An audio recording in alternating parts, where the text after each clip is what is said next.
baay'een keenya doolaarri yookiin maallaqii Ameerikaa inni kun humna bittaa isaatiin maallaqa biyyoota addunyaa hunda akka caalutti nuu gala.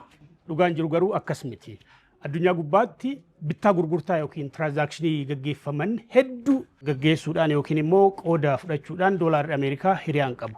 Haa ta'uti garuu maallaqa biyyoota hedduutu doolaara Ameerikaatii ol humna qaba. Biyyoota kamtu maallaqa isaanii humna bittaa maallaqa Ameerikaa yookiin doolaara kanaa olidha. Waliilaal. Barruun Forbes biyyoota addunyaa 10 maallaqni isaanii cimaa ta'e baasee jira. Forbes ragaa The Global Foreign Exchange Market irraa argateen sadarkaa maallaqaa kanneen baase. Maallaqa biyyoota addunyaa keessaa maallaqi humni bittaa isaa hunda caalu dinaara Kuweetiiti. Dinaarri Kuweetii tokko doolaara Ameerikaa 3.25dha. Kana jechuun doolaarri tokko kooboo yookiin saantima 30 dinaara Kuweetii ta'aa jechuudha. Kuweet biyya Saawud Arabiyaa fi Iraaq gidduutti argamtu yoo taatu maddi galii ishee olaanan jikitaa boba'aa alatti ergituudha. Maallaqi jabaan addunyaarraa sadarkaa lammaffaa irratti argamu dinaara Baahireeni. Dinaarri Baahireen tokko doolaara Ameerikaa 2.65dha. Baahireen biyya galoo galaanaa keessatti argamtuu fi galaana Galf gama tokkoon immoo Saawud Arabiyaan daangeffamtuudha. Maddi dinagdee ishee waa hedduu yoo ta'u maddi galii ishee parsantii 89.5 boba'aa kan hin ta'inidha. Kun ragaa bara 2024ti. Humna bittaa isaatiin maallaqii addunyaa sadarkaa sadaffaa irratti argamu riyaala Omaani. Riyaalli Omaan bara 1970 akka gabaarra ooledha kan himamu. Riyaalli Omaan tokko doolaara Ameerikaa 2.60dha. Gabaabumatti doolaarri US tokko riyaala Omaan 0.38 ta'a jechuudha. Omaan United Arab Emirates fi Yemen waliin daangaa qooddatti. Omaan biyyoota addunyaa boba'aa fi gaazii alatti erguun dursan jalqabaa keessaayi. Afuraffaarra geenyee jirra. Maallaqii humna bittaa isaatiin addunyaarraa sadarkaa afuraffaa irratti argamu dinaara Joordaani. Dinaarri Joordaan bara 1950 gabaarra akka oole ragaan ni agarsiisa. Dinaarri Joordaan tokko doolaara Ameerikaa 1.4dha. Joordaan biyya bahaa giddugaleessaati. Dinagdeen ishee boba'aa irratti kan hundaa'e miti. Haa ta'u malee biyyattiin rakkoo dinagdee fi idaa jabaa keessa jirti. Maallaqni humna bittaa isaatiin sadarkaa shanaffaa irratti argamu immoo maallaqa United Kingdomidha. Pound Sterling. Pound Sterling jaarraa 15ffaa keessa gabaarra oole.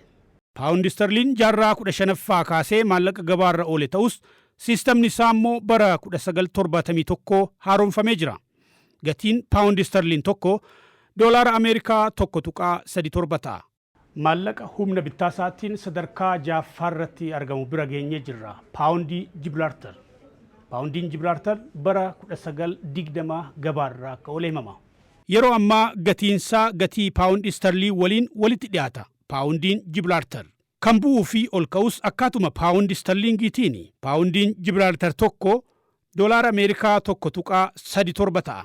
Jibraaltar lafa qubsuma British yoo taatu kibba Ispeen keessatti argamti. Maallaqii humni bittaa isaa addunyaarraa torbaffaa irratti argamu Swiss franc yookiin immoo farankaa Swiisii. Maallaqi kun Switzerlaandii fi Liechtensteintu itti fayyadama. Swiss franc maallaqa amansiisaa yookiin safe jedhama addunyaa irratti. Kun sirna siyaasaa tasgabbaawaa Switzerlaand irraa waan ka'edha. Farankaan Swiss bara 1850 gabaarra oole. Gatiin farankaa Swiss tokko doolaara 1.29 ta'a. Saddeetaffaan doolaara iddoolawwan Keemanii. Iddoolawwan Keeman iddoolawwan bulchiinsa British kan Kaaribiyaan keessatti argamaniiti.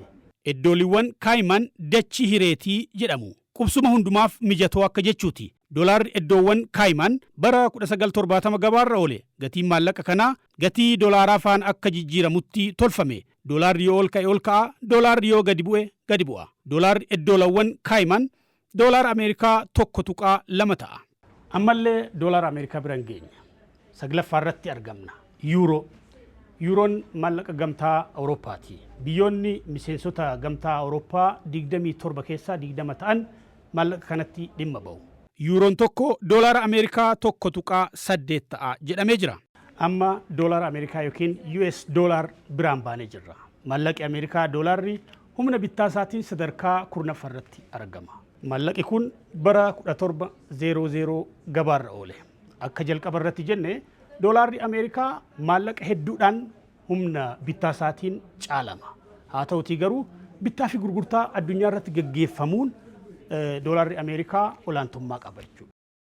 Doolaarri Ameerikaa bara 1700 gabaarra oolee boodarra Ikwaador dabalatee biyyoota iddoowwanii fi kaanitti madaqfamee tajaajiluu eegale. Dinagdeen Ameerikaa dinagdee guddaa oomisha waliigalaatiin addunyaa dursuudha. Doolaarri Ameerikaa immoo maallaqa bittaa gurgurtaan ittiin raawwatamu maallaqni kamuu ittiin qarqarreedha. Doolaarri Ameerikaa daldala addunyaa keessatti keessumaa zayita, warqii fi albuudota irratti dhimma itti ba'ama.